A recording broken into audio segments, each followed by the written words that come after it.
이번 시간에 수면장애는 출혈에 대해서 살펴보도록 하겠습니다. 출혈의 정의는 혈액이 혈관 밖으로 유출되는 현상을 이야기합니다. 특히나 적혈구가 혈관 밖으로 유출되는 현상이라고 이해하시면 되겠습니다. 출혈의 임상적 의의를 살펴보게 되면 출혈량이나 출혈 속도에 따라서 인체에 미치는 영향은 다양할 수 있습니다.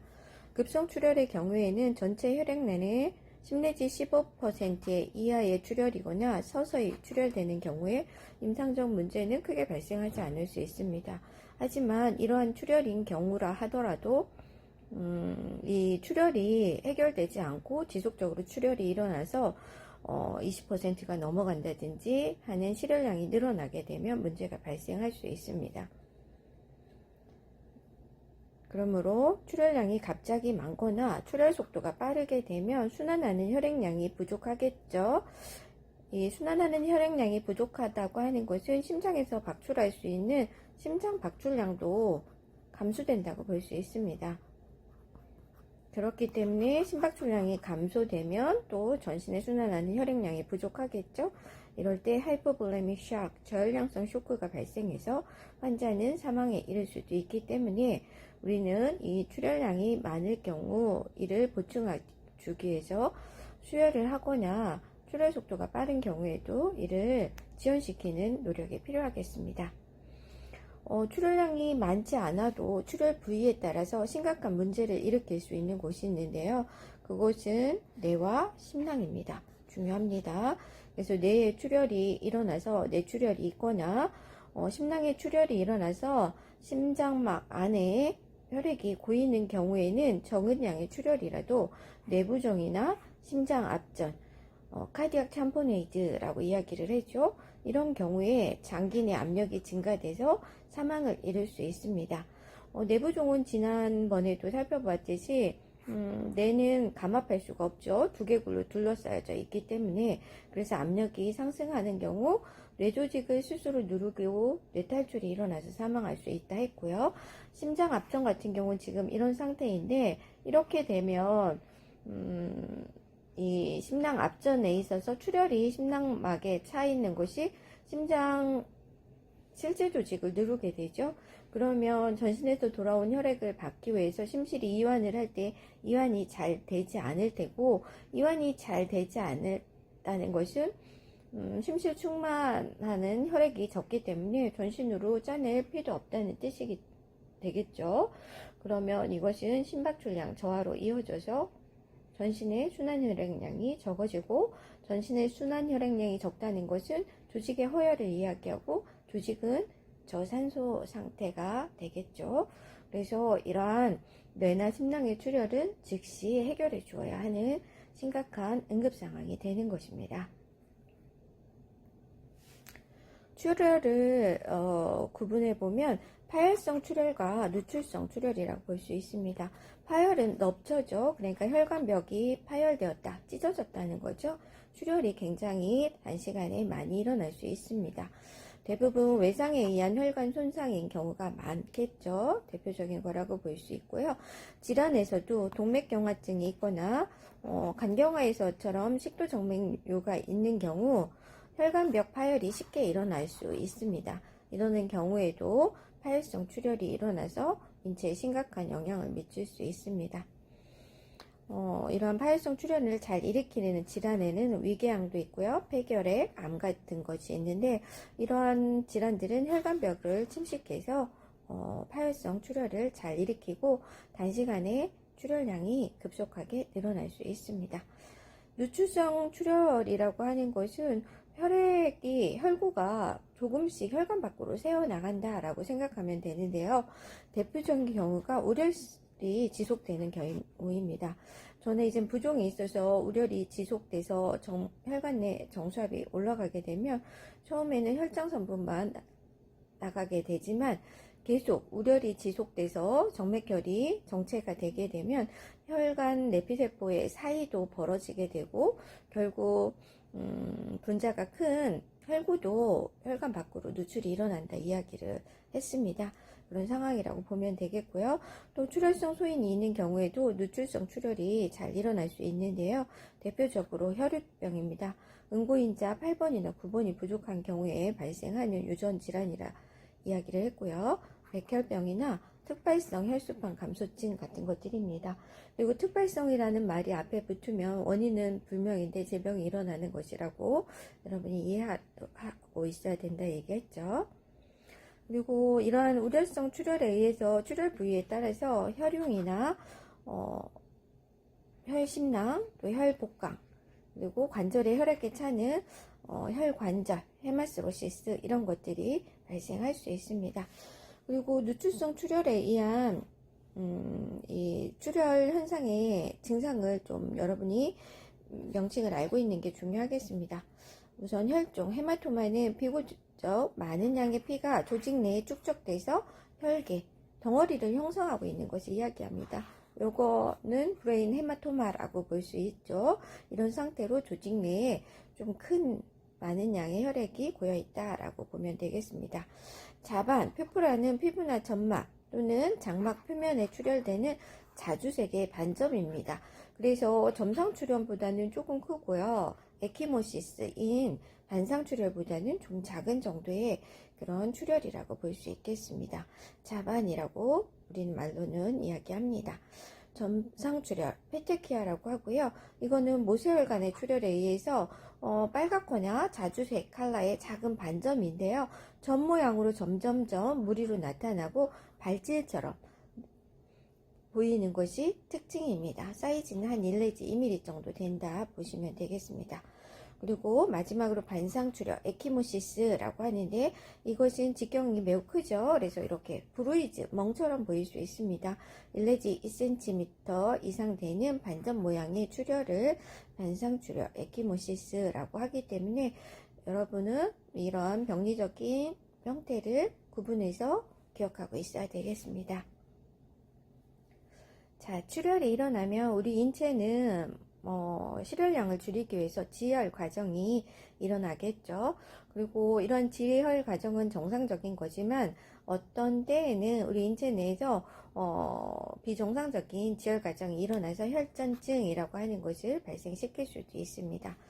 지혈은 헤모스타시스라고 이야기를 하고요. 혈액이 순환하는 혈관에서 누출되는 것을 방지하기 위한 인체의 정상적인 과정입니다. 혈전증, 스롬보시스라고 하는데요. 혈액이 심혈관 내에서 응고된 덩어리를 형성하는 것을 이야기를 합니다. 정상적으로는 혈관 내에 이러한 응고된 혈액이 있으면 안 되겠죠. 그런데 비정상적으로 심혈관 내에 응고된 덩어리를 형성할 수 있게 되는 것을 혈전증, 스롬보시스라고 하고요. 이렇게 형성된 덩어리를 혈전, 스롬보스라고 이야기를 하게 됩니다. 먼저 지혈 과정을 살펴보도록 하겠습니다. 인체의 지혈 과정에는 혈관 내피세포, 그리고 두 번째 혈소판, 세 번째 응고인자에 의한 연쇄 반응이 일어나서 지혈이 된다고 이해하면 되겠습니다. 그래서 살펴보게 되면 조직 손상이나 인체의 손상에 의해서 혈관이 손상이 되게 되면 신경기전에 의해서 세동맥 수축이 일시적으로 일어나죠. 이 세동맥을 수축을 하게 되면 혈관이 손상된 부위가 일시적으로 좁아지면서 출혈량을 줄일 수 있겠죠. 하지만 이것은 일시적인 반응이라고 볼 수 있습니다. 그리고 이 반응이 일어난 다음에는 혈소판에 의해서 구멍이 난 손상된 부위를 막는 혈소판 마개를 형성하게 되고요. 그 다음에 응고개를 활성화시켜서 이 혈소판이라고 하는 것으로 막은 것이 좀 안정적이지 않을 수 있어요. 그래서 이걸 안정적으로 하기 위해서 섬유소를 만들어서 그 섬유소가 혈소판 사이에 침착이 되고 단단하게 혈종을 만들어서 손상 부위를 막게 되는 과정이 지혈 과정입니다. 이걸 하나씩 살펴보게 되면 지혈 과정은 1차 지혈 과정과 2차 지혈 과정으로 구분해서 볼 수 있습니다. 그래서 1차 지혈 과정은 혈소판에 의한 지혈입니다. 혈소판이 관여를 한다 하는 거 꼭 기억하고 있어야 되겠죠. 그래서 혈관 손상이 된다는 것은 혈관 내피세포가 찢어진 것을 이야기를 하죠. 이 그림으로 보게 되면 여기 혈관 내피세포가 있고요. 그 뒤로는 콜라겐이라고 하는 결합 조직이 있고 세포 외에 기질이 이렇게 있습니다. 손상이 되게 되면 이렇게 구멍이 났다고 볼 수 있습니다. 그렇게 되면 원래 평소에는 이 콜라겐이라고 하는 세포의 기질은 드러나지 않았었잖아요. 찢어지면서 여기 혈관 내 물질들하고 이게 노출이 돼서 만날 수 있게 되는 거죠. 혈관 내피세포가 손상이 되면 이 내피 밑에 있는 세포의 기질, 특히나 콜라겐이 노출이 됩니다. 이 그림에서는 분홍색이에요. 그러면 혈관 내에 순환하고 있던 혈소판들이 이 콜라겐에 잘 붙게 됩니다. 그리고 콜라겐에 붙게 된 혈소판들은 활성화되었다고 보는데요. 세포가 활성화되면 각종 화학적 물질을 분비를 하죠. 사이토카인 같은 걸 분비를 해서 다른 세포와 의사소통을 하게 됩니다. 메시지를 주고받게 되죠. 그리고 이렇게 활성화된 혈소판은 분비 가립을 방출을 하게 되죠. 혈소판, 응고인자를 방출을 하고 또 여기서 세로토닌도 방출해서 혈관을 확장시키고, 그럼 혈관이 확장이 되면 혈액이 이쪽으로 많이 오겠죠. 충혈 현상이 일어나면서 혈소판도 많이 올 수 있게 됩니다. 그래서 혈소판을 불러 모으게 되고 이 혈소판들은 다시 콜라겐에 달라붙어서 이렇게 덩어리를 만들게 되는데 이거를 혈소판 마개 또는 혈소판 플러그, 플레이텔라 플러그라고 이야기를 합니다. 그래서 일시적으로 손상 부위에 혈소판 마개가 형성되어서 지혈이 일어나게 되는 것입니다. 1차 지혈 과정 후에는 2차 지혈 과정이 응고인자에 의해서 시작됩니다. 2차 지혈 과정은 응고인자에서 시작된다는 거 기억하고 있고요. 그래서 혈관이 손상이 되면 혈관 내피세포가 찢어지겠죠. 여기에서 조직인자, 티슈 팩터라고 하는 응고인자 3 외에 스럼보플라스틴 등이 방출이 되고요. 내인성 응고 과정이 진행이 됩니다. 그러면 이것들은 응고인자 7번과 응고연쇄 반응을 일으키게 되고 결국 스롬빈을 형성하게 됩니다. 이 스롬빈은 섬유소 원인 피브리노겐을 섬유소인 피브린으로 전환을 하게 되고요. 이 피브린은 섬유소망을 형성해서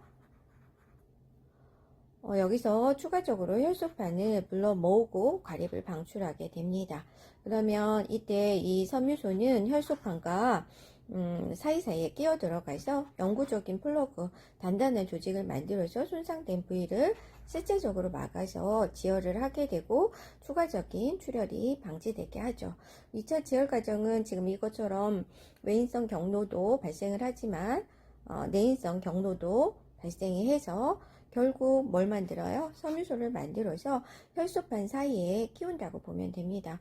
손상된 부위에 혈소판이 쌓여지는 것은 여러분이 이제 건축으로 본다 그러면 그냥 벽돌을 쌓았다고 보면 됩니다. 근데 여러분이 벽돌을 쌓을 때 보면 그냥 벽돌만 쌓지 않죠. 이 중간중간에 시멘트를 붙여서 넣어가지고 이 벽돌이 부서지지 않도록 하잖아요. 그래서 이 2차 지혈 과정은 벽돌 사이에 이 시멘트를 넣는 것처럼 섬유소를 넣어서 이것이 무너지지 않도록 한다라고 보면 되겠습니다. 그리고 이러한 과정이 끝나게 되면 사실 여기 써있지는 않는데요. 섬유소 용해가 다시 일어나서 더 이상 이것이 많이 커지지 않도록 하는 그런 작용을 하게 됩니다. 자, 그럼 이어서 지혈 과정에 작용하는 세 가지 요소인 혈관 내피세포, 두 번째 혈소판, 세 번째 응고연쇄 반응, 이렇게 세 가지가 있는데 이것들을 하나씩 살펴보도록 하겠습니다. 우선 혈관 내피세포, 엔도셀리엄이라고 얘기를 하고요. 이 혈관 내피세포는 정상일 때는 항혈전 효과를 갖고 있습니다. 손상이 되었을 때는 혈전을 형성하는 그런 작용을 합니다. 첫 번째로 정상적인 혈관 내피세포에서는 항혈전 특성이 있어서 이 혈액이 흐름이 막히지 않도록 하고 혈소판이 혈관 내피세포에 부착하거나 응집하는 것을 방해하는 속성을 이야기를 합니다. 그래서 항혈소판 효과와 항응고 효과, 섬유소 분해 효과 이렇게 세 가지가 있습니다. 항혈소판 효과라고 하는 것은 손상되지 않은 혈관 내피세포에는 혈소판이 결합하지 않는 것을 이야기합니다. 이 혈관 내피세포에서 프로스타사이클린 PGI2라고 하는 것과 산화질소 NO라고 하는 것이 생성이 되어서 혈소판이 내피세포에 부착하지 않도록 합니다. 그리고 아데노신 2인산 분해 효소를 분해해서 혈소판이 응집을 하는 것을 더욱더 반해하는 것이 항혈소판 효과라고 볼 수 있습니다. 두 번째 항응고 효과는 혈소판막에 헤파린 유사 분자인 스럼보모듈린이 있어서 이것이 응고 현상이 일어나지 않도록 하는 그런 효과를 나타나게 됩니다. 또 하나 마지막으로 섬유소를 분해하는데요. 혈관 내피세포에서 플라스미노겐 활성인자 TPA라고 하거든요. 티슈 플라스미노겐 액티베이터의 약자입니다. 이것을 합성을 해서 혈중에 있는 플라스미노겐을 플라스민으로 바꾸고 섬유소를 분해를 하게 되겠습니다. 혈관 내피세포가 손상이 되었을 때는 혈전을 형성하죠. 그래서 혈관 손상에 의해서 내피세포가 손상이 되었을 때 혈소판이 혈관 내피세포 아래쪽에 있는 아교질, 콜라겐이라고 하죠. 이곳에 부착을 시켜서 지혈을 유도하는 능력입니다. 1차 지혈 과정이라고 우리가 앞에서 살펴보았습니다. 그래서 1차 지혈 과정에서 혈관이 손상이 되면 혈관 내피세포 및 아교질, 콜라겐이 노출이 되고 혈소판이 콜라겐에 부착이 됩니다. 지금 혈관 내피세포가 있죠. 이쪽에도 있겠죠. 여기가 손상된 부위라고 하면 손상된 부위에서는 아교질, 내피아 조직인 콜라겐이 이렇게 노출이 되게 됩니다. 그러면 혈소판이 여기에 이렇게 달라붙게 되는데 이때 혈소판하고 콜라겐하고 직접 붙은 게 아니죠. 여기 VWF라고 하는 폼빌레브란티 인자가 중간에서 합성이 돼서 보조인자로 작동을 하게 됩니다. 그리고 그 혈소판과 사이에도 자세히 보게 되면 당단백 IB라고 하는 게 있어요. 이것을 통해서 빠르게 결합할 수 있도록 해주고 혈소판 마개를 만들어서 1차적으로 지혈을 하게 되죠. 이게 혈소판에 의한 1차 지혈 과정이라고 우리가 살펴보았습니다. 지혈 과정 두 번째 요소는 혈소판 플레이텔렛입니다. 지혈 과정의 중추적인 역할을 하죠. 그리고 혈액순환 중에는 혈관이 손상되지 않았을 때는 비활성 상태로 존재하고 있습니다. 그래서 네 가지 작동을 하게 되는데요. 첫 번째, 혈소판이 혈관 내피세포에 부착을 하게 되고요. 부착이 되었다는 것은 일을 할 준비가 되었다는 거죠. 활성화가 된 거죠. 그러면 과립을 분비를 해서 여러 가지 화학적 물질을 방출하겠죠. 그러면 혈소판들을 불러 모아서 응집 반응을 일어나게 되고요. 그리고 혈소판 내피세포에 달라붙어서 상호 작동을 통해서 지혈을 완성하게 됩니다. 그래서 혈소판은 혈관이 손상되었을 때 혈관 내피아 세포의 기질, 우리가 아교질 또는 콜라겐이라고 했죠. 거기에 혈소판이 부착이 됩니다. 이때 당단백 IB와 폼빌레브란티 인자 상호작용에 의해서 혈소판이 빠르게 손상된 부위에 부착이 되죠. 그래서 이 경우에 폼빌레브란티 인자가 결핍하는 유전 질환이 있다면 혈소판 감소성 자반증 등의 출혈장애를 발생시킬 수 있습니다. 이렇게 혈소판이 부착이 되고 활성화가 되면 혈관 내피세포하고 세포의 기질에 부착한 직후에 과립을 분비를 하게 됩니다. 그러면 다양한 화학적 매개물질이 방출이 되겠죠. 그러면 혈소변 표면 수용체와 결합해서 반응을 일으키게 되고요. 또 응고 연쇄 과정 중에 칼슘이 작동을 할 수 있도록 관여를 하게 되고 또 추가적으로 혈소판에서 ADP 방출로 인해서 응집작용을 더욱 증폭시키게 됩니다. 그리고 세 번째로 응집 반응은 혈소판에서 스름복산이라고 하는 것이 합성이 되는데요. 이 스름복산은 혈관을 수축시키고 ADP와 상호작용에 의해서 혈소판 응집을 강화시키게 됩니다. 그리고 혈소판은 수축하고 유압 이렇게 같이 달라붙어서 비가역적인 혈병, 블러드 클롯을 형성하게 되죠. 그리고 이것을 통해서 주변의 섬유소원을 섬유소로 전환을 하게 됩니다. 물론 여기에는 응고 연쇄 반응에 의해서도 일어나게 되죠. 그래서 이런 것들을 통해서 우리가 관상동맥 혈전증 위험이 있는 경우, 이러는 경우 협심증이나 심근경색을 일으킬 수 있잖아요. 이러는 경우에 아마 이것을 예방하겠다고 아스피린 복용하는 것을 여러분이 많이 보았을 텐데요.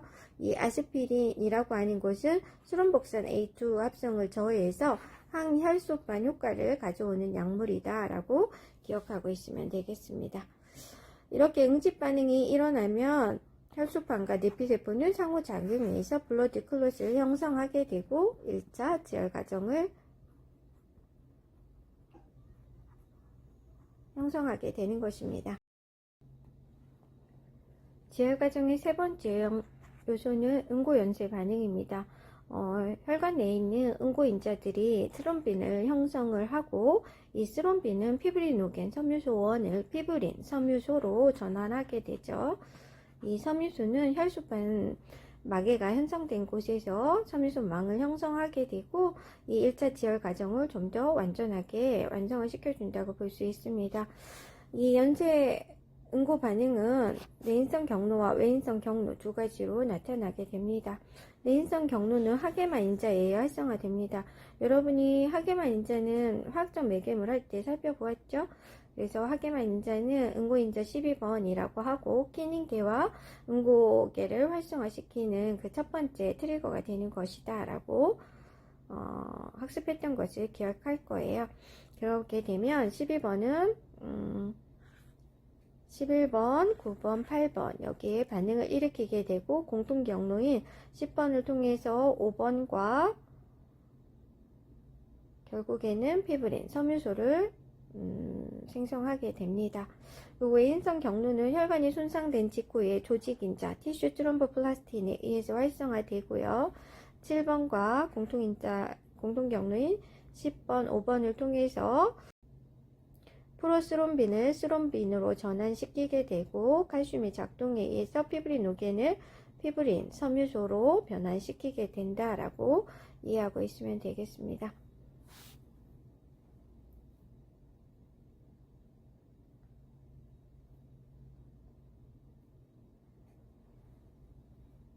그래서 외인성 경로와 공통 경로를 평가하는 검사가 PT 검사라고 하는 것이고요.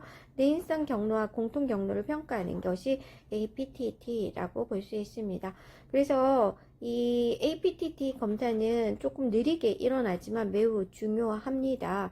그래서 하게만 인자 12번에서부터 스롬본을 형성하는 데까지 걸리는 시간으로 보게 되는데요. 보통 한 25에서 45초 정도 된다라고 볼 수 있습니다.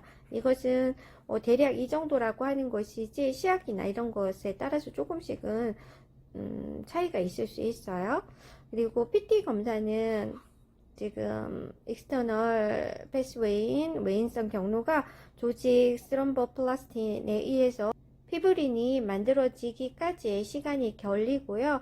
이것은 APTT보다는 좀 더 빠르게 일어나게 되죠. 그래서 보통 한 10일에서 13초 정도 걸린다고 생각을 하면 되겠습니다.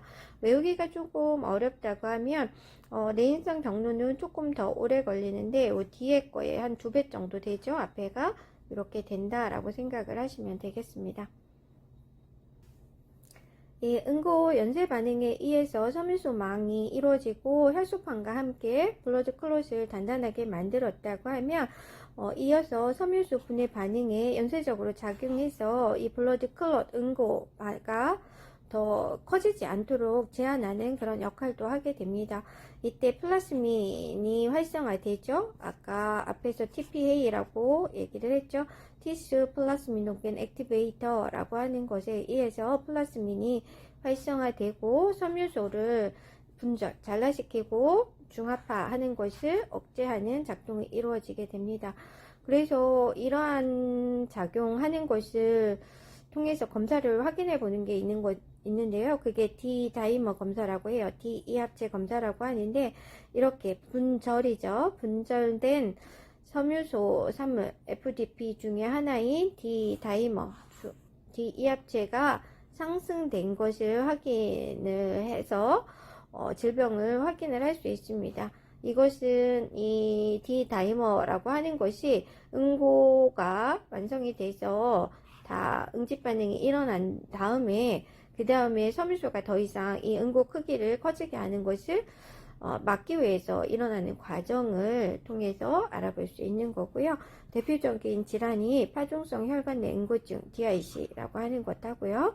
심부정맥 혈정증 DVT나 PTE 펄모너리 스롬보 엠볼리즘에서 폐혈전 색전증이라고 하는 검사에서 높아져 있을 수 있습니다. 그래서 폐혈관 색전증과 심부정맥 혈전증의 관계를 살펴보게 되면 심부정맥 우리 인체의 좀 심부에 있는 정맥에서 혈전증이 생긴 것을 이야기하는데요. 이 정맥에 있는 혈액은 심장으로 결국은 돌아오게 되는데 이때 이런 혈전증이 떨어지게 되면 이 혈관을 통해서 우심장으로 들어오게 되고 결국은 폐로 가게 되죠. 그래서 이렇게 폐를 혈전이 통해서 가다가 폐 모세혈관이나 이렇게 작은 곳에 가서 맞게 되면 그 아랫부위는 데미지를 입게 되죠. 손상. 그래서 괴사가 일어나게 된다라는 것입니다. 혈액 응고 검사 종류를 살펴보겠습니다. 앞에서 PT와 PTT로 볼 수 있다고 그랬죠. PT는 프로스롬빈 검사라고 하고요. 앞서 말한 것처럼 외인성 경로와 공통 경로를 통해서 피부린이 만들어지는 데까지의 걸리는 시간을 측정한 것입니다. 혈액 응고 이상을 종합적으로 판단을 할 수 있고요. 시간을 초로 나타내고 기능은 퍼센티지로 표시하게 되고요.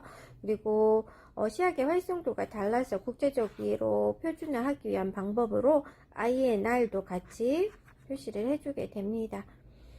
그리고 이 국제 표준화 수치인 INR, International Normalized Ratio라고 하는 것은 정상인의 평균 PT 값에 대한 환자의 상대적인 PT 값으로 표현을 하게 됩니다. 그래서 정상인의 PT 값이 아까 11에서 13초 정도 된다고 했죠. 그래서 만약 13초라고 보면 그런데 어떤 환자의 PT 검사를 했더니 39초다 라고 하면은 계산을 하게 되면 INR 값은 3이죠. 정상은 PT가 13이니까 13 대 13 해서 1이 정상이겠죠. 근데 3이 되었다고 하는 것은 환자의 PT, 그러니까 외인성 경로에서 조직 인자 3번이 활성화되고 피브린을 형성하는 데까지 정상인은 13초가 걸린다고 하면 이 환자에서는 39초가 걸리는 거니까 피떡이 잘 만들어지지 않겠죠. 결국 이것은 지혈이 잘 이루어지지 않는다. 이걸 다른 말로 얘기하면 출혈성 경향이 높다. 이렇게 볼 수 있는 것입니다. 대표적으로 이 PT는 쿠마딘이라고 하는 약물, 상품명으로는 와파린이라고 하는데요. 이러한 항응고제 치료 방법을 할 때 활용을 하게 됩니다. 그리고 이 와파린이라고 하는 약물은 인공판만 수술을 하거나 또는 혈전이 잘 생기는 환자에게 치료 약물로서 들어갈 수 있는데 이 약물을 복용할 때는 PT 검사를 하고 INR을 꼭 확인해 보아야지 되는데 이것이 2 내지 3으로 유지되는지를 살펴보아야지 됩니다. 그래서 PT 검사 결과 의미 꼭 잘 알고 있어야지 됩니다. 정상치는 11에서 13초죠.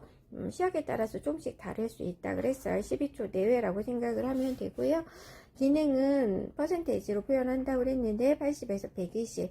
요거는 이제는 기능 정도가 굉장히 활성화 높은 거고 요건 기능이 떨어져 있는 것을 얘기하죠. 그리고 INR은 1이 정상입니다. PT 시간이 연장되는 경우는 응고가 지연되는 것을 의미하는데 비타민 K가 결핍되거나 아니면 간 담도 질환이 있어서 혈액 응고 인자를 잘 만들어내지 못하거나 항응고제를 복용하거나 응고인자 이상이 있을 때 PT 시간은 연장될 수 있습니다. 그래서 여기서 이걸 본다고 하면 여러분이 어떤 환자가 와파린을 복용하고 있는데 와서 검사를 했더니 INR에 6배 정도로 늘어났다고 하는 거죠. 출혈 경향이 매우 심각해진 거죠. 그러면 환자가 출혈의 위험성이 있는 경우 문제가 생길 수 있으니까 이것을 해결해 줘야 되죠. 그런 경우 무엇을 줘야 되냐? 네, 비타민 K를 투여를 하게 됩니다. 이때 비타민 K는 IV나 IM으로 투여를 할 수 있는데 IM으로 투여를 하게 되면 근육에 혈관층이 많고 또 출혈을 일으킬 수 있겠죠. 그러니까 IM보다는 IV로 투여하는 게 좋겠습니다. 그리고 퍼센티지의 낮은 응고 지연을 의미하고요. 그래서 예를 들어서 80% 이하다 그러면 응고가 지연되는 상태라고 이해하면 되겠습니다. INR이 증가되는 것, 출혈성 경향이 있다라고 볼 수 있다.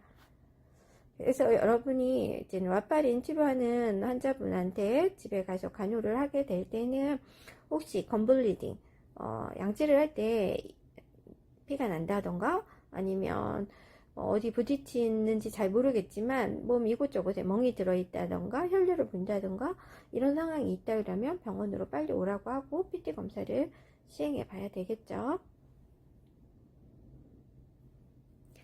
다음은 PTT, APTT라고 하거든요. 그래서 Activated PTT 검사라고 하는데요. 이것은 내인성 경로가 활성화되고 공통 경로를 통해서 피브린, 섬유소가 만들어지기까지의 시간을 측정한 것이라고 볼 수 있습니다. 이것도 혈액응고 이상 여부를 종합적으로 PT와 함께 판정하는 검사고요. 시트르산이라고 하는 항응고 처리된 혈액, 우리가 혈액을 페큐테이너라고 하는 곳에 이제는 받게 되는데 거기에는 시트르산이라고 하는 것에 의해서 항응고 처리가 돼서 응고되지 않도록 하게 되죠. 여기에다가 우리의 이제는 혈액 응고 반응에 필요한 인지질이나 칼슘 같은 걸 첨가해서 스럼보플라스틴을 활성화시킨 다음에 혈액 응고까지의 시간을 측정하게 됩니다. 정상치는 28에서 45초, 아까 25에서 45라고 했죠? 정확하진 않다 그랬죠. 시약에 따라서 요 정도 영역 내에 있구나 라고 기억하면 되겠습니다. 그래서 비분익형 헤파린 치료 중인 환자의 출혈 위험성을 모니터하기 위해서 사용하게 됩니다. 헤파린을 여러분이 임상에 가서 사용을 하게 되면 저분자형 헤파린과 비분익형 헤파린 이렇게 두 가지를 사용하게 되는데요. 저분자형 헤파린은 방광기가 좀 짧아서 이제는 큰 문제를 일으키지 않습니다. 그래서 프락시파린이나 클렉산 이런 약품을 사용하게 되면 그거 저분자형 헤파린이구나 라고 생각을 하면 되고요. 그런 헤파린을 사용을 할 때는 PTT 검사를 하지 않습니다. 그런데 여러분이 그냥 알고 있는 헤파린이라고 하는 이 비분익형 헤파린인 경우에는 출혈 위험성을 모니터하기 위해서 PTT라고 하는 검사를 한다라는 것 기억하고 있어야 되겠습니다. 그래서 이 경우에도 보통 한 2배 정도로 조금 지연시켜 놓거든요, 시간을. 그래서 25에서 45라고 하면 한 50에서 75초 또는 60에서 80초 정도로 치료 영역을 정해놓고 하게 되는데 이거보다 더 늘어나게 되면 출혈의 위험성이 더 커지겠죠. 이거보다 낮아지게 되면 우리가 헤파린에 의해서 치료하고자 하는 그런 치료 효과가 떨어질 수 있습니다. 그래서 이때는 보게 되면 보통 하루에 4번 정도 PTT 검사를 하게 돼요. 헤파린 치료를 할 때. 그래서 이 범위 내에 있으면 그 들어가는 용량을 그대로 유지하고요. 요거보다 낮게 PTT 결과가 나오면 약물 용량을 늘리게 되겠고요. 이거보다 늘어졌다 그러면 약물 용량을 줄이겠죠. 그래서 보통 이제는 뇌경색이나 이런 경우에 헤파린 치료를 하게 되는데 그러면 의사는 처방을 헤파린 노모그램이라고 하는 처방을 내서 여러분이 인슐린 RI 슬라이딩 하는 것처럼 얼마 영역일 때 약물을 어느 정도 농도로 주도록 하고 이렇게 처방이 나게 됩니다. 그런 때 활용을 할 수 있다라고 좀 간단하게 알고 가면 좋겠고요. 그리고 APTT 연장의 의미도 알고 있는 게 중요하겠죠. 28에서 45초인데 이거보다 늘어난다는 것은 출혈성 경향이 높다. 이건 내인성 경로로부터 피브린 만들기까지의 시간이 오래 걸린다 라고 생각하면 되겠습니다. 그리고 혈우병 환자에서는 PTT가 증가될 수 있는데요. 그거는 내인성 인자 중에 8번이나 9번 응고인자가 결핍된 게 혈우병인데요. 이것 때문에 이제는 출혈 경향이 생기는 거죠. 간질환 시에는 응고인자 합성이 잘 되지 않겠죠. 그래서 PTT가 연장될 수 있고요. 응고인자 이상에서도 PTT 연장이 될 수 있습니다. 지금까지 출혈과 지혈 과정에 대해서 살펴보았고요. 다음 시간에는 혈전증과 색전증에 대해서 알아보도록 하겠습니다. 수고 많았습니다.